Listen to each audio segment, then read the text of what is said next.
खुजदार सुन्नी के मकाम से बड़ी छोटी गाड़ियों की आमदोरफ्त के लिए मुअत्तल है। मुजाहिरीन ने रोड पर रुकावटें खड़ी करके कोयटा कराची कौमी शाहराह को बंद कर दिया है।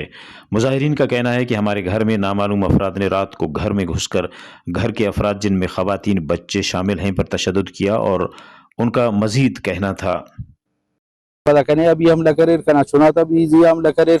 kana chunko duskin chasas होते ना कमरे खाचो कसक पर इस तकरीबन हमोटे मावड़ा हमला करे दरवाजा ती भी फिर कर ओदे हमोटे मा फिर जबरदस्ती दरेखता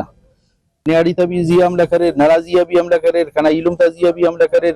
कना इलुम त दूती भी त फिर ना मोबाइल आती भी दरे जोर जबरदस्त नंतन तावन कबो और इंतजामियान भी आना पास के ना कि नंतन तावन कबो ना मसड ईड़े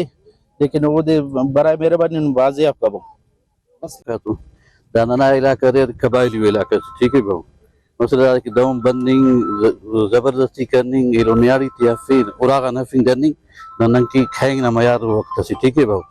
बाइज्जत सही पास ना नियारी ननियाती ठीक है बाबू बाज ना इंसाफी मत सुने जुल्म मत सुने गलत तरीके कार मत सुने नंदाना मुजम्मती करनी है ठीक है मरे बंदा गिरफ्तार मरे ठीक है ना बंदा इसके बाद जब कहते हैं इसका रोड नजियत मुजाहिरीन का मजीद कहना था कि हमलावरों की जब तक FIR नहीं काटी जाती और गिरफ्तारी अमल में नहीं होती तब तक रोड आम ट्रैफिक के लिए बंद रहेगा। कोच मालकान ने भी रुकावटें खड़ी करके रोड को बंद कर दिया। उनका कहना था कि रोज़ की हड़ताल की वजह से मुसाफिर जहनी कोफ्त का शिकार हो चुके हैं, लिहाजा इंतजामिया रोड को आम ट्रैफिक के लिए खोल दे।